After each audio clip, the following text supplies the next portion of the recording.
Before we get into this video, I'd just like to point out that we are not really mine explorers. Most professional mine explorers, probably all professional mine explorers, would be shocked at the way we do mines. Mines are very dangerous. They are very unpredictable. Please don't explore these mines. There's plenty of tours around. Wonthaggi, obviously Walhalla, Ballarat, Bendigo. Don't go in the mines. There's shafts that you can fall down. Mines, good to look at on video, bad to go in person. Cheers. Welcome to I had a quick look around Walhalla. Actually, it's not that quick. It's a bit longer than the previous Moe and Morwell ones that I did. We were camping in Walhalla. This is a track that goes all the way to Canberra. 600 and something kilometres, I reckon. You should do that on a beer walk. Oh yeah. Road track site closed, no entry. This area has been subject to widespread damage. Let's go and see this widespread damage. I should start off by saying, with the Moe and Morwell videos, that I was trying to find, shocking drug-related crimes and all that sort of thing. That's not going to happen in Walhalla. Walhalla is one of the most beautiful towns in the whole of Australia. My original link to Walhalla was with Cave Clan. Oh, that's all fallen away.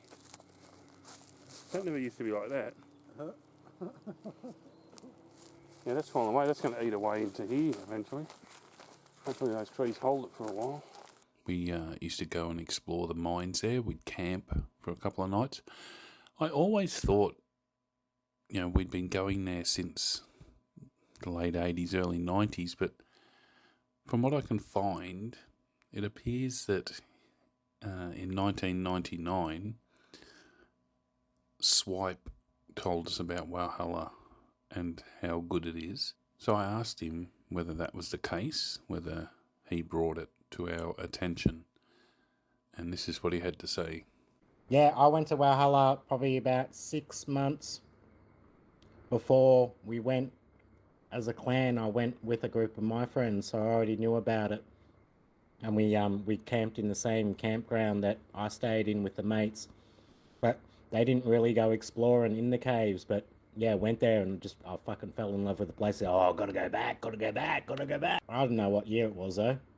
I know 99, Kangas won the premiership. I was at your house. Yoo-hoo. First time we went there, the population was 13 and the pub was still open. That was funny. I remember that. I also recently shot a Diamond Creek mine video. I kind of told a bit of history there about Diamond Creek because it was a bit less well known. I'm not going to try and explain Walhalla to you. Walhalla is like a really well known town. It's beautiful. You could spend a weekend there and there's heaps of things to do, as you'll see in this video. It was founded in 1862, had 4,000 residents at its peak, and I think it was like 15 pubs.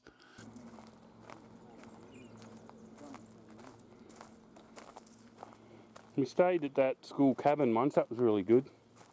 And the mines made loads and loads of money. One thing that I don't hear a lot of, but a rumour that I heard was basically they finally got the train line to Walhalla from Moe, and the main mine pretty much shut down not long after the railway opened.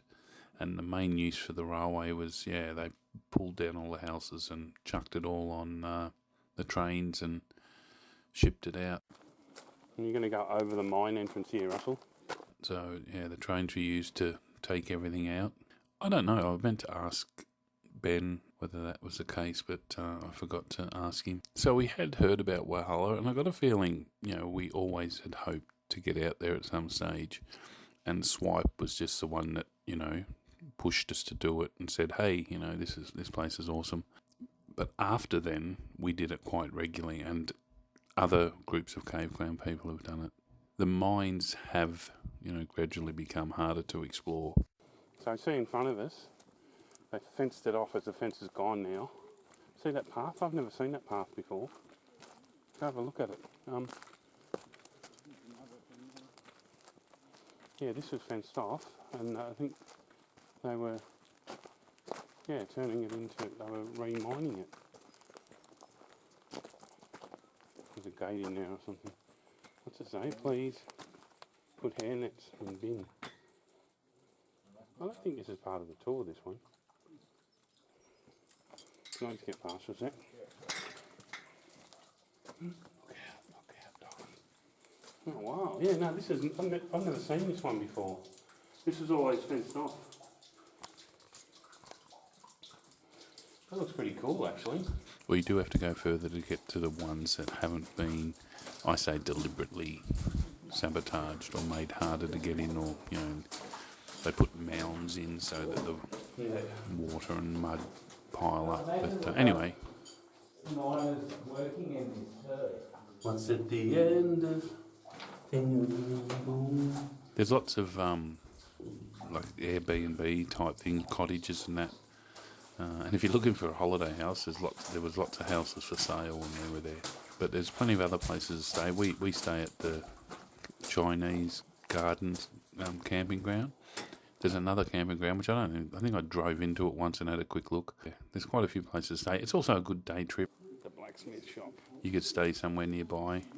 You don't have to stay in Walhalla, but, you know, support them.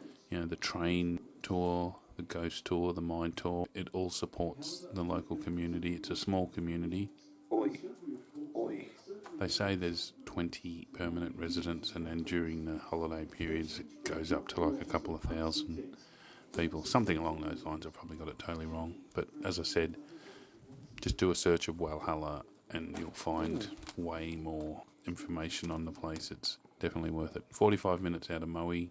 Get your petrol at Moe. There's no petrol once you leave Moe. Oh, right.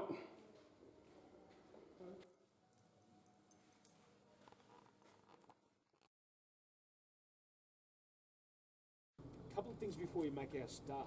There are a few beams to step under as you walk along. It is well lit, it's well ventilated. Take care of your own personal safety, because I'll look after you too, but you look after yourselves as well. Some places you may have to duck down under to get through. Oh, shit. How are you not hitting your head, Russell?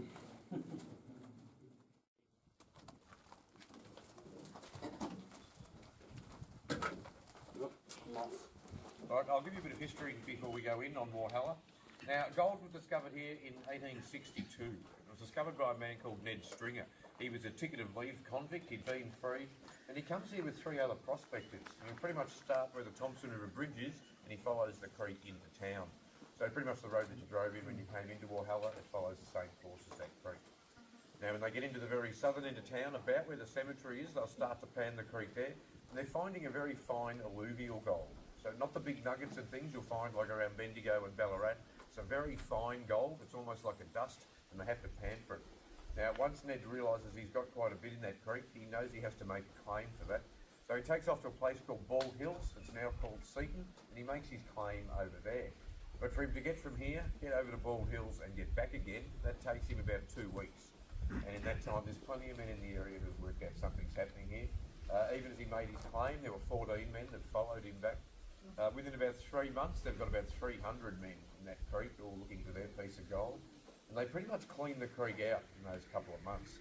Then they realised to have that gold in the creek in the first place, it needed to have come from somewhere. It had to have a source. So they went looking around town. It was up behind us here on the western ridge that they find a big outcrop of quartz. Got a big piece of that outcrop over there in the garden, that big piece of white stone you can see.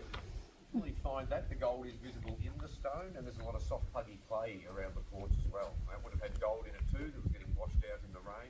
That's what they were finding in the creek.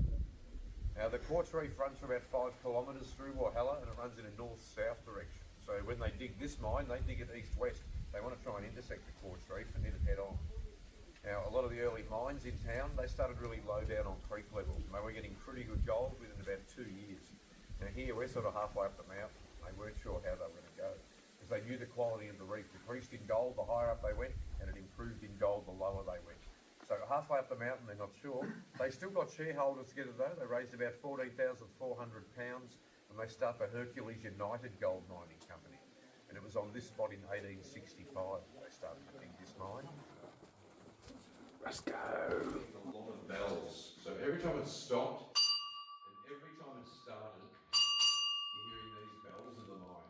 Now they had bells in here literally for everything, from winding, pumping, winching. There were bells going off all the time. We know if you heard 10 bells in a row, that was an accident in the mine.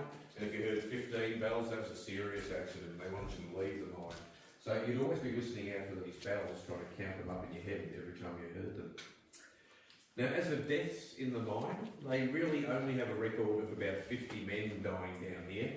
And we've always thought that's pretty generous, really, considering the conditions they worked in. If you look up in the ceiling, you see these marks up in the ceiling, and what that was a system called hammer and tap. So they've actually been making those holes to jam pack full of black powder. That's all they had back in those times. That's all they had until high explosive came in. Everyone calls it gelignite. Its true name is supposed to be gelatinous dynamite. And I got told that was one of the very first things that got taught in this job. My voice sounds like years ago. Bevan. Years is not really long ago if you think about it. Time's a funny thing sometimes. But they were pretty upset because they lost their mate, and he was also the mine manager. Now you've got to remember, between each one of these levels is about 100 feet. Over here it's about 150 feet between these levels. So it's actually the most well-preserved part of the mine. Do you want to give me a hand? Would you like to assist me with a job? No. Smart. Better stick with Mum, eh? What about you? I reckon you can. Okay. Yeah, convince you? I'm going to put this in the wall over here. Guess what? Come on, muscle. Let's sign up. Yeah. No. You're gonna hold it. Smart person. I get to do it. But not today, you're not. No, I get to do it. No, not today, you're not. Not today, you're not. What's your name? What should we put on the epitaph? Dad. Dead. I haven't asked anybody before if they come back with their name as dead. Ned. Ned is dead. All right. You hold on to that with two hands. I know it's going to be cold. Was his healthcare insurance paid for before you left the house today? Medicare. Oh, well, no, not really. Bulk billing, bad injuries. All right. Now, if you work like that, that was too slow. What you want to do is you want to come through here to strike as hard as you can. Bang. See if I didn't do that? Because if I do, that's going to get the wedge stuck in there. Now, you play a very crucial role. You're not just going to hold it there. You're going to twist it. You're going to turn it back towards you, 1/4 rotation, like this, or you go the other way, opposite. So you're going to, I strike it, you turn it, strike it, turn it. And that's what we're going to keep doing. And eventually, as much of the tap will be left over the edge. Because they did this job under candlelight conditions. A very smoky, smelly, stinky candle. Not a great start to work with. You come through here, you take a big powerful swing, it's going to strike their friend, bang into their wrists, arms or elbows. That's just working face to face. If you're two side-by-siders, you're now coming across this location. If you say a left-hander or two left-handers, you can see what happens when you swing and miss, bang into your mate's ribs, hips, pelvis. If your tap's up here, they call that a head strike, exactly how the name implies, and you would have been hospitalised or taken up to be buried. I don't know if you've seen the hospital where it is. It's just perched up on the top of the hill, and there's about 1,400 people buried in the cemetery down there. Most of them are children, so it was a very, very difficult place to live. Good work, Ned. You live, I keep my job. That's always a very good trade-off. There was a lot of superstitions around the place, mainly that women were not permitted to be underground because it was considered to be bad luck. And other groups like the Chinese thought that was bad luck to be underground too. So generally, in the town here, they're doing like market gardening. So I don't know if anyone's camping with Chinese guards at the moment, but it's a very nice place to camp out. You won't really see any remnants of the gardens anymore. I look like Bevan. It's not me. Albert. Yeah. With the drills coming in, it was costing them their health. And it was like they're breathing in shards of glass, just shredding their lungs up because of the dust. And we would call that silicosis today, but 100 years ago they called it miner's lung or miner's complaint. So, how old are you? 8. 7 years' time you would have been starting to work in here. About 15 you began working your career in here. If you made it to 21, you're doing pretty well. 31, you're now officially an old man. That's not old, right? You remember that. So 31-year-old, and they gave you a job outside. You shouldn't have to come back underground again. If you made it. If you made it 30. And there's a lot of small children up in the cemetery, a lot of death and disease and dying, so it was a very difficult place to live for these guys at that time. One family lost like multiple children, like I'm talking like 6, 7, 8 children. So, and then they lost their own business. Do you remember the earthquake we had a couple of years ago? Yeah. From Melbourne? Yep. I was quite concerned with this place. I thought I might not have a job to turn up to again. I thought it might have collapsed. We put this up after that last earthquake. Now, there was no tours underground at the time when it happened. I live about 50 k's from here. My house was starting to rumble. It's the only earthquake I've ever been through. We did a check as soon as we could, about 2 hours after the event. It was about 11 o'clock, it was about 9 a.m. And we found there was actually no movement at all, no rocks had fallen in. And it just shows you how strong this whole mine actually is. So we were connected up to electricity before Melbourne, power, nearly 10 years previous. And when the last mine closed in 1914, the power's not connected up again until 1998. So 21st December 1998 was when the electricity was connected. I used to say for a while we're still waiting for mobile reception, but that's been here for probably about 5 years now or something like that. All right, well look, thanks for coming. I hope you've enjoyed the tour. Thank you very much. It gives us good appreciation, we live a good life. Now my last bit of poor humour for you, there's a light at the end of the tunnel. Haven't heard that said the last 5 years, have we? So look, well thanks for coming. Thanks a lot. Thank you. Thank you. Enjoy the rest of your time in town today. Thank you. Thank you. That's great. Thanks for that. He made a bit of a mess of himself and in the mine too. So 1986, 18th of September, what they were trying to do was to open up a cap over the top of the old mine that was back in the mine we've just come from. There's probably about 100 people that died in that mine. That's just that mine alone, not this one. And it meets up about 4,000 feet, so a bit over a kilometre down. In the process of trying to open up the old cap that they put in place, like as a thing to protect them, the ground he was standing on gave way and he actually fell through the floor, and then when he fell through the floor it was like a big vacuum and all the roof collapsed on top of him. So it was a pretty horrible death. I haven't seen the pictures, but somebody did describe it to me. Rayanne, if you ever met Rayanne, she does a lot of stuff in the town too. She used to be a ghost tour guide and a mine guide. She had a few experiences as well, but she told me what the picture looked like. And it looked like there was basically like a hard hat and a very flat pair of overalls. So he was really, really crushed badly. The work crew that worked with him are still local. They're still like Ross and Erica. We sort of don't name names anymore. I had some engineers in the mine probably about 6 months ago, and I've asked them a few questions. Can you tell me specific things about what happened with Paul? And they kind of end up shutting up and they close up. So I get the feeling they don't want to talk about this anymore, and I sort of get that feeling. So now I've stopped asking questions. If they do say I was here in the mid-80s, I'll stop asking them. So, here's ISO. There's Flirt over there. That's just quite a nice shot of Flirt. Majestic. Yeah. So this has all changed since they put the fence around it. So you can actually see where it's collapsed. Like you can tell that dirt's fallen away. They see the shotcrete, and it just kept falling away and getting bigger and bigger. Behind all these blackberry bushes is an entrance to a mine, but it's deadly. Like when I say an entrance, it's not really. So I'll show you. I'll add some photos in here. But all this, it was just straight down. This is just all stuff I'm presuming it's just kept collapsing. Stuff would come out of the mine onto a conveyor belt up this thing, and then drop down there onto Malachite. And I climbed down to try and see if we could get into the opening, and obviously this happened before because they put sleepers in the ground with star pickets every so often. And what happened, and there was also like cables running through the rockcrete stuff, the shotcrete, and yeah, I'd climbed down, and then it started collapsing under my feet. You can sort of see, like I'm sitting down, and then that line in the dirt that goes above my head across the photo, that's what collapsed in. There's a metal cable, you can see it a little bit on the sort of to the right of my legs. So it started caving in, and I grabbed that metal cable and it just all it just fell around my legs. I just fell hundreds of rocks hitting my legs, and it was pulling me down. And I was just lucky I grabbed onto that cable.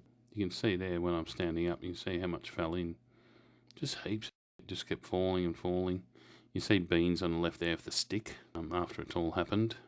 The hole went from being like a metre to like 3 or 4 metres. So it didn't, it really took off, and it was really like scary. It was just luckily I grabbed that cable. I don't know what would have happened if I'd have got sucked in. I might not have got covered, but I would have had to be rescued at the best, or maybe died. But yeah, scary. So were you just at the base of that there, or were you further up? No, we were down. We were just here. It's just so if you cut all those blackberry bushes away, see how there's a point in there? Yeah. That goes down and just goes down, like you'll see in the photos how we're climbing up a steep hill. Yeah, and that's just all filling up because it keeps collapsing. You can tell by see that rockcrete over there. See how it just stops? Yeah. Heaps of shit is falling away. It'd be interesting to see. I wonder if anyone's got a photo from this place further back. I remember the photo of you at the entrance of that, roughly. Yeah, there's ones. They're all photos after it happened. Yeah, so this one, it used to just go through. Like this path wasn't here. This is only like 30 metres long. It just comes out the other side. You know where I was talking about nearly dying. Yeah, that's the other side of that. But it's when they fixed it up, they blocked it. So if you could, even if you get in, it only goes for 30 metres. Well, 30 metres is...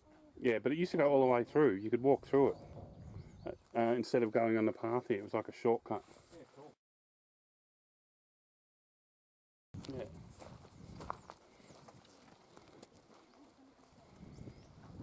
I reckon it's here. There you go, alpine walkers only.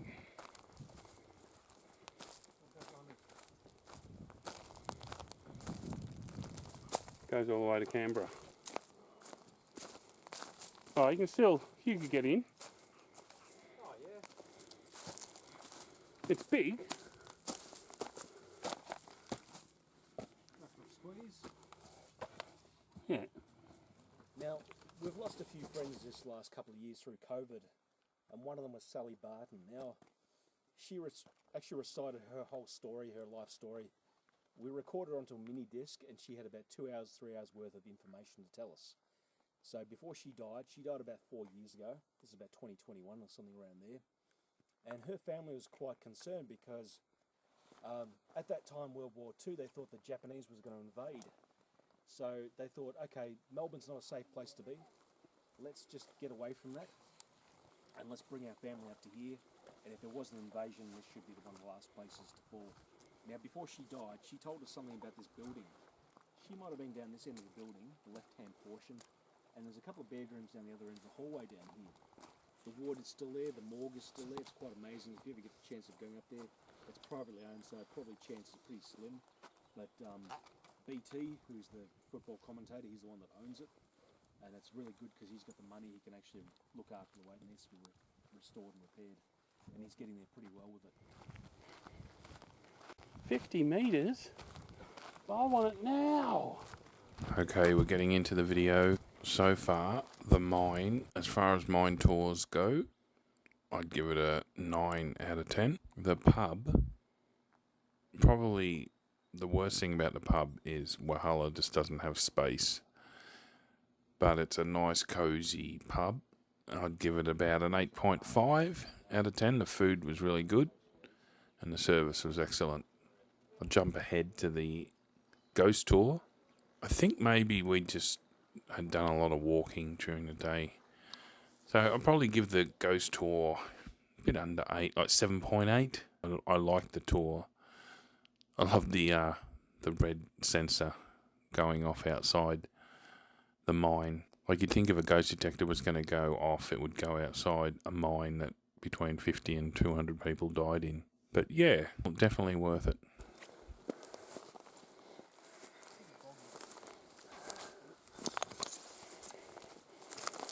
Whew. Oh, we're not going in there. So this is all, this needs to be like 2 feet lower. It's like literally, this is that, I'll post some photos here. What's that say? Authorised personnel only. Yeah, that's a crazy mine. It's got the chasm of doom. It's got like a shaft. You climb down to the next level, but it's full of water. If you fell in, you'd shit yourself. And the ladders and everything's are rusty. But heaps of side, like, you know when you're showing you the maps and there's all the cross tunnels? Yeah. There's like, although they're not different levels, they're on the same level. There's like about, I don't know, probably about 10 cross tunnels. Yeah. Yeah. Yeah, that's shit. But it's a really good mine. It's like the best. It's probably the best mine I've ever been in. Best wild mine, non-tour mine.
Wine shop.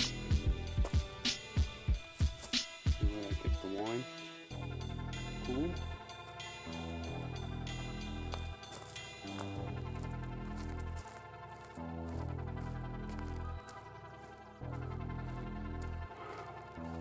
About 25 of us stayed in these cabins. These are the old school cabins. I think one of them is for accommodation, and one of them is like the lounge area. Stringers Creek follows the whole way along Walhalla.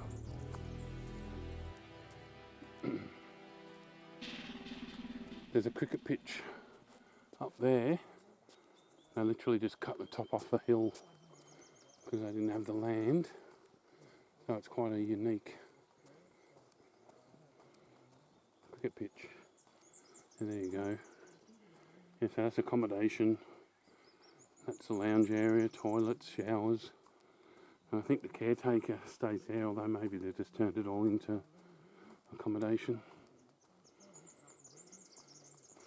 This Criterion Hotel site.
not interfere with the cranes.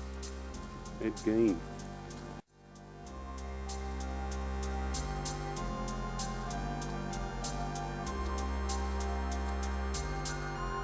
Not walking up there, Russell.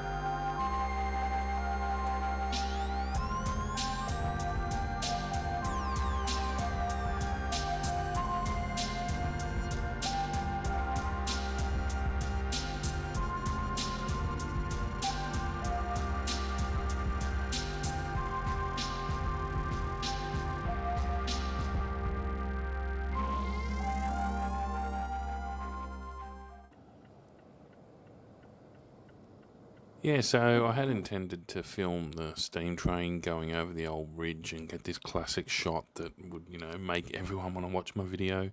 But I was a few minutes late, and yeah, so if you look carefully in between the trees, you might see a bit of a steam train.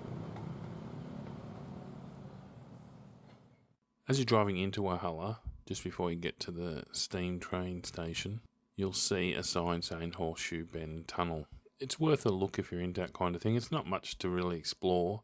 Once you park your car and start walking down to the tunnel, you might see a mine that we did years ago. There's a photo of me sticking my head out. It's interesting. It does get bigger, and it's got 2 exits right next to each other. I haven't been in the outlet of the Horseshoe Bend Tunnel. There was some reason why I didn't go in, but you can see the inlet. It's quite a fall into the tunnel. You'd need ropes or something to climb in and then walk out the other end into the river. Here's a couple of photos from a local urbex legend, Jazz Art. Look him up. I'll try and post his YouTube channel, and that's his Insta there. Definitely worth a follow. The real world gets in his way these days, but he's always off riding his Harley when he gets a chance anyway. Yeah, awesome photographer. To be fair to Moe and Morwell, who I did videos about recently, I do need to do a section on criminal activity in Walhalla. Fortunately for Walhalla, I could hardly find anything. Serious crimes like murder happened back in the mining days, and they're actually mentioned in the tours, so I'm not telling you anything new there.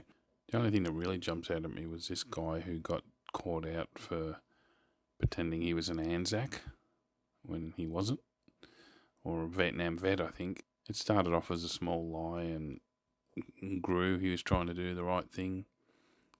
He also got in the news for, I think his house got burnt down or something like that. If you look him up, he's not a bad person, definitely not a bad person. So, before I went into the Walhalla mine on the tour, I put up a cave clan sticker, and Teo said that the people that work there noticed the sticker. What did they say? Well, they were just saying that I noticed the sticker, and it was the first time it wasn't there in the morning. And then they said one of the guys knew about the cave clan, and it's the other group of Melbourne dudes who just run around stormwater drain. Oh yeah, cool. Is that all they said? Yeah. We're famous, mate. World renowned. From Walhalla to King's Cross, Cave Clan is the boss. Ildrono is a Cave Clan newsletter. I just had a look and saw how often Walhalla was mentioned in it. I'm sure it's mentioned more than this, but I haven't digitised all of them, so it's a bit hard to search through all the issues, but here's a bit to look at. Originally, I'd planned to fill up all the footage with the audio from the tours, but as I was putting it together, I kind of thought, I don't want to spoil a ghost tour, so I didn't end up using much of the ghost tour and end up chucking music over it. And even the same with the mine tour. I did use quite a bit of the audio from the tour, but I didn't want to make it so you were like, oh, I don't need to go on the tour now, or whatever, because it's definitely worth going on. If you go to Walhalla, you got to go on both those tours. They're pretty cool. But thanks again to our guide Ben, and also Abandoned Angel for letting me use some of her clearer audio. And thanks to all the people doing the work to keep the place as good as it is. I don't think there's a hell of a lot of people helping. So yeah, every time you go there and spend $1 or go on a tour, you're helping a small community. They say 20 people live there. Here's a snippet of the video I made 25 years ago. I'll put a link at the end of this video. When I found out Doug was gay, I didn't know what to do. But it shows us in that tunnel that is now flooded with the mud. If you want to have a look what it used to be like, I think that's about it. Thanks for watching. Once again, I've got no idea how this is going to go. I haven't finished putting it together as I say this, so hopefully it comes together alright. It's like a friggin' jigsaw puzzle, but it's like double layered because the audio and the video, it's all got to fit together. This one took me a bit longer than it normally would, so I don't know. Hopefully it comes out alright. I've got a feeling it's going to be a bit boring, but anyway, you'll know that. But if you're still watching, you'll know whether it was boring. Alright, thanks again. Cheers.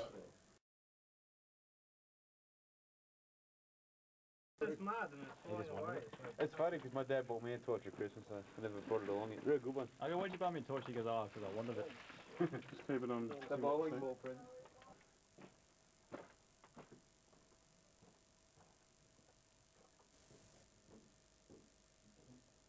If you don't shine it at the lens or else it goes out of focus. Just come as close as you can. Oh, my arse is all wet. Your ass is always wet, Bevan. It's always wet.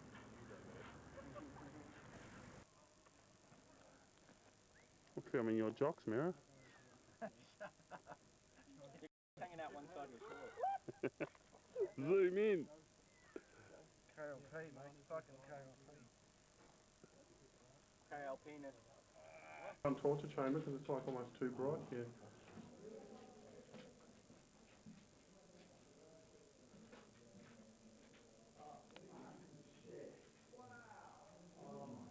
Look, see down the side how far the ladder goes down? Fucking hell. Yeah. What do you think of Walhalla? It's good, mate. Good.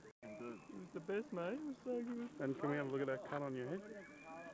Got another one, mate. I'll go too. On the thing. That's not even big gear. Surprisingly good. Surprisingly good. That's great. Smith, what do you think of Walhalla? Yeah, it's pretty good. Pretty good. It's alright. And beans? Top stuff. Good. Excellent. I was just happy to be with Mick for the weekend. It made me happy. Yeah, you had a sick time. Yeah. Good. Sick. The best bit was the mine. I can sit around the fire last night with some good stuff. The best bit was Doug falling in the mine. I already said that. Everybody remember all the fire in the walls? Yeah, let's remember the final walls so we can have them on tape.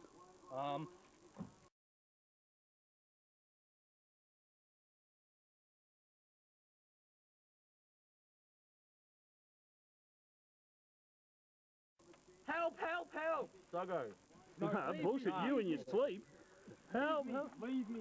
Leave. Leave me, you guys get out of here. You're too young to die. I'm an old man. Continue the name.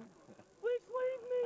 No, it was like, leave me, get out of my way. I wanted to grab onto something. I didn't want to pull him down with me. I was poking a big stick in, going, grab it, and you fucking move the stick. I was trying to get the cable, and every time I went to get a cable, you put the stick in the way. Was he trying to bash me on the fingers? You're gonna die. Funniest bit was Doug nearly dying. Green, what do you think of Walhalla? Pretty funny, eh? Pretty funny. Yeah. Pretty fucking funny. Kids? It's a bit of a disappointment that Doug shouldn't die, but other than that. Once you turn off for the final 11 kilometres into Walhalla, it's quite windy, so if it's wet or if you're not used to driving on windy roads, just take it easy. Someone's done a shotgun pallet into the sign. Quality, guys. You guys are legends. You're probably all laughing about it and how cool you are. There you go. Walhalla, 11 kilometres. That's when it starts getting really windy. Road beyond Walhalla unsuitable for semi-trailers and caravans. There you go.